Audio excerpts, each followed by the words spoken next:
समाजासाठी काम करत असताना मी आपदा तुम्ही पण एक आंदोलन केलेलं 4-5 वर्ष झाली, चौथरा तसाच आहे. त्याच्यावर शिवाजी महाराजांची मूर्ती अजून त्यांनी स्थापन केली नाही. आप्पादांनी आंदोलन केलं, सागर मांजरेंनी आंदोलन केलं, पण असं वेगवेगळं आंदोलन करून उपयोग होणार नाही. ज्या वेळेला मागावकरांना ते शक्य होत नाही त्यानंतर येऊ शकतो. हे जेव्हा मला दाखवायचं आहे त्यावेळेला व्यासपीठावरती सुरुवातीला काही मंडळी आली. आज व्यासपीठाच्या समोर सुद्धा मराठा समाजातली खूप काही चांगली मंडळी बसलेली आहे. आणि म्हणून ज्या वक्त्यांनी आतापर्यंत काही गोष्टी मांडल्या, या सगळ्यांचा विचार करून मी अगदी थोडक्यामध्ये काही गोष्टी मांडू इच्छितो. खरं तर शैलेश पाटील सरांनी सुरुवातीला काही गोष्टी मांडते वेळी गडिंग्लजच्या इतिहासातल्या मराठा समाजासाठी काम करणाऱ्या सगळ्या मंडळींची नावं मांडली. मी मगाशी विसरत होतो म्हणून आपल्याला विचारलं की आपल्याकडे टाउन हॉलचा गणपती असायचा आणि विजय मांडेकर असतील, भिकाजीराव तात्या असतील, बर्गे अण्णा असतील, ही सगळी ज्येष्ठ मंडळी मराठा समाजाला एकत्र करायची. हळूहळू यामध्ये फूट पडत गेली आणि आत्ताचं चित्र काय आहे हे आपण बघतोय. ज्या वेळेला मराठा क्रांती मोर्चाची ज्योत पेटली त्यावेळेला गडिंग्लज मध्ये आमचा नागेश मगाशी जसे उल्लेख केले ते आम्ही सगळी मंडळी, ही सगळी मंडळी त्यावेळेपासून आपण मराठा समाजासाठी काहीतरी करायचं म्हणून एकत्र येतो. पण प्रश्न असा येतोय की बऱ्याच वेळेला आपली भाषणं होतात, आपण फार पोटतिडकीनं बोलतो. निवडणुका आल्या की परत जाणीव करून देतो. सुरुवातीला कुणीतरी नगरपालिकेचा उल्लेख केला, त्याच्यानंतर विधानसभेचा उल्लेख केला. पण तुम्हा आम्हालाही माहिती आहे की आता निवडणुकीमध्ये आपण अशी भूमिका घेणार आहोत का? वेगवेगळ्या पक्षाची मंडळी आम्ही एकत्र आहोत, निश्चितपणे कुठेतरी ही भूमिका घेतली गेली पाहिजे. पण त्यापेक्षा महत्वाचं की निवडणुकीच्या तोंडावरती मेळावा बोलवून जे मराठा समाजाचे प्रश्न आपण आज मांडतोय, मगाशी त्या काही व्यक्तींनी बोलते वेळी सांगितलं की गडिंग्लज मध्ये आपल्याला मराठा समाजाचं बसायला उठायला ठिकाण नाही. मनोज जरांगे पाटलांच्यासाठी आपण प्रत्येक वेळेला वसंतराव मुळकांच्या माध्यमातून कोल्हापूरला असू देत किंवा जिथं जिथं मेळावा असेल तिथं गेलो. पण आमच्या गडिंग्लज समाजातल्या मराठा समाजाची नेमक्या गरजा काय आहेत या बघणं आणि ज्या ज्या वेळेला ती गरज असेल त्यावेळेला माझे राजकीय जोडे बाहेर काढून माझ्या समाजाला मदत करणं ही भूमिका मांडणारा मी एक कार्यकर्ता आहे. म्हणून आजच्या सकल मराठा समाजाच्या मोर्चाला आज कुठला निर्णय होणार माहिती नाही, पण मराठा समाज जिथं असेल तिथं आम्ही असणार आहोत हे सांगण्यासाठी आम्ही सगळे इथं उपस्थित राहतो. दिग्विजयने एक उल्लेख केला, दिग्विजय राजकारणात जायचं नाही म्हणून मी ठरवलंय. मी बोलत बसलो तर फार चांगलं बोलू शकतो, पण जबाबदारीनं बोलावं लागतं. कुठल्या तरी एखाद्या समाजानं तुमच्या विरुद्ध शपथ घेतली, त्याच्या पुढे जाऊन सांगतो की चंदगड विधानसभा, कागल विधानसभा आणि राधानगरी विधानसभा या विधानसभेचं मी जिल्हा प्रमुख म्हणून प्रतिनिधित्व करतोय. त्यावेळेला मला गडिंग्लज ह्याचं नावच दिसत नाही. जिल्हा पातळीवरती सगळ्यात मोठं शहर कुठलं असेल तर ते जयसिंगपूर, इचलकरंजी आणि गडिंग्लज. मग गडिंग्लजचा हा मतदारसंघ मगाशी आपण मला वाटतं शैलेश पाटील सर उल्लेख केला, त्यासाठी कधी प्रयत्न आपण केलाय का? एकत्र कधी बसलो का? ही भूमिका कधी मांडली का?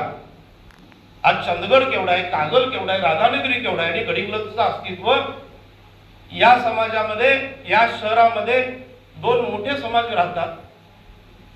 परत एकदा सांगतो की एका समाजाची बँक पुढते वेळी त्या समाजातल्या सगळ्या लोकांनी एकत्र येऊन ती बँक वाचवली. पण शिवाजी महाराजांच्या नावानं असलेली बँक दुर्दैव आहे की कधी आपण मराठा समाजाची एकत्र आलो नाही. आमचा अजेंडा काहीतरी ठरला पाहिजे. निवडणुकीच्या तोंडावरती नक्की एकत्र येऊ, पण या समाजासाठी बाकीचे समाज जेव्हा एकत्र येतात तेव्हा मराठा समाजाच्या सुद्धा सगळ्या लोकांनी माझ्या पुढच्या पिढीसाठी काय काम केलंय हे दाखवण्यासाठी सुद्धा मराठा समाजाचा एक अजेंडा आज गडिंग्लज मध्ये असणं गरजेचं आहे. आज वेगवेगळ्या सामाजिक क्षेत्रात काम करतेवेळी काही भूमिका मांडणारी आम्ही मंडळी. मी मगाशी म्हटलं, आज मी सुद्धा चंदगड विधानसभेतून इच्छुक आहे. आप्पासाठी सगळ्यांनी हात वरती केला. 4.5 वर्ष रस्त्यावरती उभा राहून आम्ही काम करतोय, पण शेवटच्या टप्प्यामध्ये आमच्या बरोबर आमचा समाज येतो का? एक पोटतिडकीचा प्रश्न विचारतोय.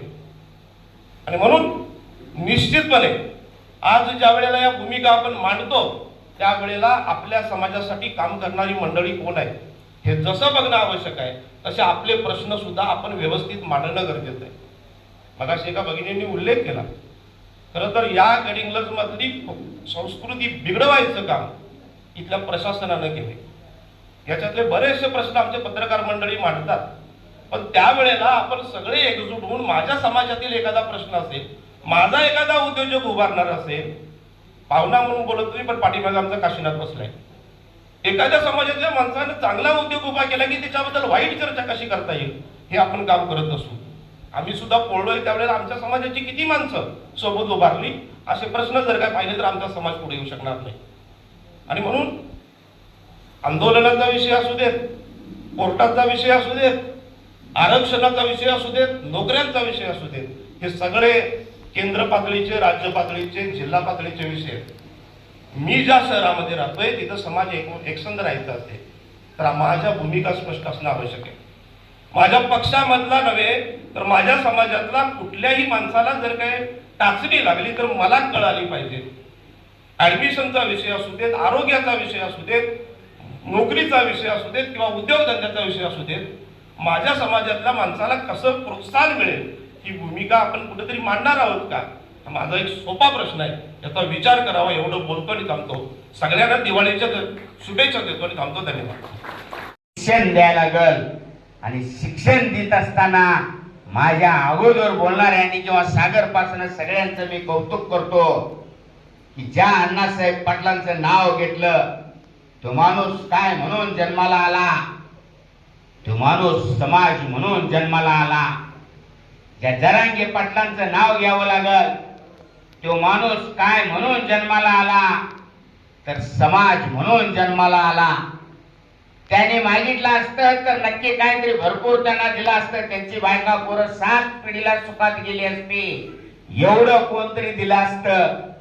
पण ज्यावेळी अण्णासाहेब पाटलांनी सकाळचा सूर्य उगवणार नाही म्हटलं, 2 मिनिटासाठी मित्रांनो स्वतःच शरीर त्या अण्णासाहेब पाटलाच्या ठिकाणी गेलोय असं डोळ्यासमोर ठेवा.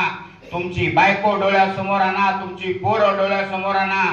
तुम्हाला काय दिसल या अख्ख्या महाराष्ट्रातला म्हणणार नाही तर हिंदुस्थानातला मराठा समाज, ज्या समाजासाठी मी माझ्या नक्की डोकीत गोळी घालून देतो, ही म्हणणारी औलाद रोज जन्माला येत नसती. पण ह्या औलादीचा इतिहास जर आम्ही वाचला, मी म्हणणार नाही तुम्ही अण्णासाहेब पाटील व्हा, पण अण्णासाहेब पाटलानं कशासाठी काम केलं, जाता जाता इतिहास वाचला तरच माणूस घडत असतोय. इतिहास करणारी माणसं नक्की त्यागी असतात आणि त्यागी माणसांचा इतिहास जिवंत ठेवायचा असेल तर स्वतःच्याही जीवनात थोडाफार त्याग करायला शिकायला लागल. आणि तो त्याग कोणी करायला लागल? आप्पा शिवणे सारख्या माणसानं या मेळावा बोलवला, पण आम्ही किती जण हजर झालो हेही डोळ्यासमोर ठेवावं लागल. स्वतःपासून सुरुवात केल्याशिवाय जग बदलता येणार नाही.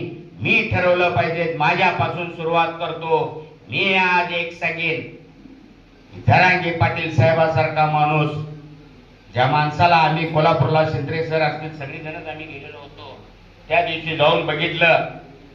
मित्रांनो तुम्ही कोण जरांगे पाटलांना जवळनं बघितला की नाही काय की, पण आम्ही गेल्यानंतर मोहिते साहेब त्या माणसाला 20 पावलं चालता येत नव्हती. हो, त्याला का चालता येत नव्हती तर त्याचं शरीर जन्मता येतानाच नक्की दुबळं नव्हतं. तो माणूस कितीतरी आंदोलनं केली, पण ज्या माणसानं 17 दिवस पाण्याचा कण घातला नाही, जो माणूस 17 दिवस उपोषण करतोय आणि 17 दिवसानंतर उपोषण कुणासाठी सोडतोय तर मराठा समाजाच्या आरक्षणासाठी सोडतोय. मी आवर्जून मित्रांनो नक्की सांगेन, मीही एका पक्षाचा पदाधिकारी आहे, पण आज बोलावं लागल 2 मिनिटासाठी. ऐका, कुणाला बरं वाटेल म्हणून मी बोलत नाही कधीच आयुष्यात. हे खरं आहे, ते बोलावं लागल तरच जीवन यशस्वी होणार आहे. आज ज्या आरक्षणाच्या बाबतीतला जर विचार केला, आरक्षण कशासाठी पाहिजे? कोणतरी म्हणत असेल निवडणुकीसाठी आरक्षण पाहिजे, वाटतात नको. निवडणुकीत ज्याच्यात दम आहे तो काम करल आणि तो नक्की समाजात जाईल, सगळ्या समाजाच्या लोकांची सेवा करल आणि नक्की निवडून येईल. पण आरक्षण कुणासाठी पाहिजे आहे? हे जीवन जगायला लागलोय, ज्या जीवनात मी आलोय त्याच जीवनात अजून समाज शिल्लक आहे. त्या समाजाचं कल्याण करायचं असेल तर काय करावं लागेल? माझं पोर नक्की 90% मार्क्स काढतंय. मगाशी त्या ताईने सांगितलं त्यांच्या पोरीला 90% 95% मार्क्स पडले. पण मित्रांनो, मला काय म्हणायचं आहे, कुणाला आरक्षण द्या. ज्याचा बाप ऊस तोडायला जातोय, आई भांगलाय जाती, आई रोज कुणाच्या तरी घरात भांडी धुवायला जाती, त्या पोरीला 90% मार्क्स पडतात. आणि दुसऱ्या बाजूला जर बघितला, ज्याचा आज्जा आणि आजी मिळून 2 लाख पेन्शन घेतात, बाबा नक्की कुठेतरी चांगल्या ठिकाणी नोकरीला असतोय, पण त्याच्या पोराला किती टक्के मार्क्स? त्याच्या पोराला 70% मार्क्स आणि आमच्या पोराला 90 आणि 95% मार्क्स. पण 90 आणि 95% मार्क्स आणणाऱ्या पोराचा बाप आणि आई विचार केला, ज्याच्या पोटाला चिमटा लावायला लागतोय, ज्याला शाळेची पुस्तकं मिळत नाहीत, तरी सुद्धा त्याला 95% मार्क्स पडलं, पण त्याला ऍडमिशन मिळत नाही. पण आरक्षण मधल्या माणसाला मात्र 70% मार्क्स काढलं तरी आरक्षण मिळू शकतंय. हा जो अन्याय आणि अत्याचार जो व्हायला लागलाय, ह्या अत्याचारासाठी जरांगे पाटील साहेब नक्की आंदोलन करायला लागल्यात. मित्रांनो, गावाने गावं उठून तिथं जात्यात. 900 एकराचा परवा काहीतरी बघितला तर कळतंय की 900 एकराचा त्यांनी पूर्ण जमिनी मोकळ्या करून दिल्या. कितीतरी लोकांनी पैसे दिले, कितीतरी लोकांनी काय केलं, 15-15 दिवस चिवड्याची पाकिट बांधत होती. हे कशासाठी चाललंय? हे एका व्यक्तीसाठी नाही आहे. पण एवढं सगळं चालत असताना सुद्धा मूक मोर्चाचा मगाशी उल्लेख केला, कितीतरी लाखो संख्येने मूक मोर्चा गेला, निघाला, काही उपयोग झाला नाही. पण मित्रांनो, गेल्या 2, 3, 4, 5, 6 महिन्यापासून म्हणण्यापेक्षा 1 वर्षाच्या कालावधीमध्ये किंवा मागच्या बाजूला मागच्या सुद्धा 2-3 वर्षापूर्वी सुद्धा आरक्षण शासनानं डिक्लेअर केलं. ह्या हाताने आरक्षण डिक्लेअर करायचं आणि 2-4 उठवायचं आणि सांगायचं, बाबा रे तू जाऊन याचिका दाखल कर. ही जी टेंडन्सी आहे, ही टेंडन्सी कशाची टेंडन्सी आहे? याचिका कुणी दाखल केली? याचिका एका वकीलने दाखल केली. त्या वकिलानं परवा सांगितलं, मी मराठा समाजाच्या विरोधात सुद्धा याचिका कुणाच्या सल्ल्यावरनं दाखल केली. मित्रांनो, एक डोळ्यासमोर ठेवा, तुम्ही कुठल्या पक्षाचे आहात श्रेष्ठ नाही. जन्माला येताना आईनं सांगितलंय, तू ह्या बापाचं पोरगा आहेस, ह्या कुटुंबात जन्माला आलास आणि त्याच्या नंतर जन्माला आल्यावर मोठं झाल्यानंतर कळालं मी राष्ट्रवादीत आहे, मी भाजपमध्ये आहे, मी शिवसेनेत आहे. पण त्याच्या आधी जन्माला आलोय ते मराठ्याच्या घरात जन्माला आलोय. मी नक्की सांगेन, देवेंद्र फडणवीस आणि या सगळ्या टीमनं जर काय केलं तर मित्रांनो, आवर्जून उल्लेख करावा लागत. काय त्या वकिलाचं नाव? मला वाटतंय सदावर्ते. तो जाहीररित्या सांगतोय की मी या सगळ्या गोष्टींना विरोध करण्याचं काम केलंय. एक डोळ्यासमोर ठेवूया, जरांगे पाटील साहेब किती वेळा फडणवीसांचं नाव घेतलं. तुम्ही आणि आम्ही का घेताव? माझा नेता आहे. मी उद्या नेत्याच्या विरोधात बोललो तर माझं काय होईल? अरे बाबांनो, एक डोळ्यासमोर ठेवा. खरं बोलायचं काय बरं बोलायचं हे पहिला ठरवायला लागल. खरं बोलायचं असेल तर जे भूमीच्या डेटात नाही येते ते नक्की बोलावं लागल. बरं बोलायचं असेल तर नक्कीच मी पक्षाचा आहे, तो पक्षात कुठेतरी माणूस यायला पाहिजे, मला एका कुठल्या तरी गटरचं काम मिळायला पाहिजे, मला एखाद्या कुठल्या तरी रस्त्याचं कॉन्ट्रॅक्ट मिळायला पाहिजे, माझा पक्ष सत्तेत आला पाहिजे. ही विचाराची धार जर सोडायची असेल ह्या क्षणापासून सगळ्यांनी ठरवायला लागल, तुमचा आणि माझा जातीचा नेता कोण? जरांगे पाटील हाच आमचा नेता असेल आणि त्या नेत्याचा विचार जो असेल तो आमचा सगळ्यांचा विचार असेल. ही जोपर्यंत धार तुम्ही ठेवणार नाही तोपर्यंत आपल्याला मित्रांनो न्याय मिळत नाही. मराठा युद्ध करू शकतोय पण मराठा तह करताना नक्की हरतोय. तो तह कसा करायचा हे ज्यानं शिकलं त्यालाच जीवनात यश मिळू शकतंय. मी जाता जाता एक विनंती करतो तुम्हाला, इथून पुढच्या काळात कुठल्या जातीनं आमच्यावर काय केलंय हे सांगण्यापेक्षा आमच्या जातीसाठी मी काय करू शकतोय एवढंच डोळ्यासमोर ठेवा. करणारा करत राहणार, भोगणाऱ्यांनी मात्र मी काय भोगलोय श्रेष्ठ नाही. मला जाती धर्माच्या पलीकडे जाऊन काय करायचं असेल, त्या दिवशी माझा माणूस जो माझ्यासाठी काम करतोय, ज्या दिवशी जातीचा विषय येतोय, ज्या दिवशी धर्माचा विषय येतोय, त्या दिवशी नक्की त्या ठिकाणी प्रत्येकाने स्वतःचा आत्मचिंतन करून त्या ठिकाणी योग्य न्याय मिळण्यासाठी मी भविष्यात तुम्हा सगळ्यांना विनंती करेन की छत्रपती शिवाजी महाराज यांच्या जयंती पुरतच एकत्रित येणं उपयोग नाही आहे.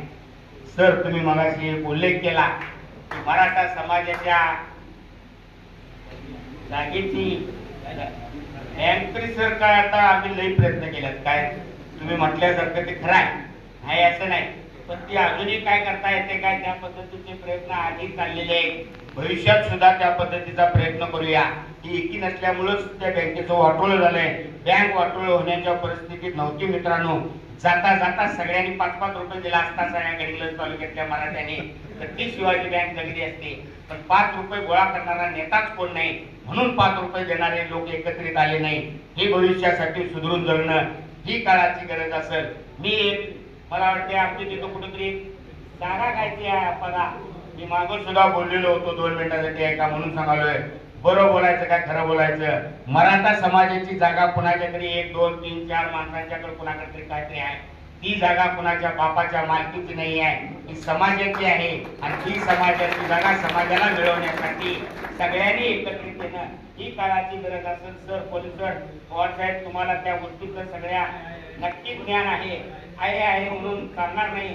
तुम्ही जिवंत आहे तोपर्यंत ती गोष्ट हाताळून दिलासा तर पुढच्या पिढीला, नाही तर आमच्या पिढीला सर काय बी कळणार नाही. कारण का आम्ही म्हणणार ते बहुतेक त्याचा मालक तोच आहे. ही जुनी आहे तोपर्यंत कळणार आहे याचा मालक मराठा समाज आहे. आणि ती जागा कशी समाजाकडे सर परत आणता येईल, ती काय मारामारी करायची गरज नाही आहे. ती सगळी दारात जाऊन उभारली नक्की होय म्हणाल कोण असेल तो बापडा, त्याला विनंती करूया आणि ही मराठ्याची समाजाची ऐतिहासिक क्रिया ही अपेक्षा व्यक्त करतो. अप्पादा आणि हे ज्यांनी नियोजन केलेलं आहे त्या सगळ्यांना मी मनापासून तुमचा आभार मानतो.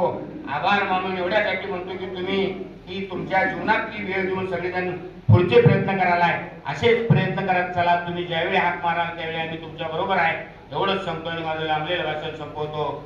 जय हिंद, जय महाराज.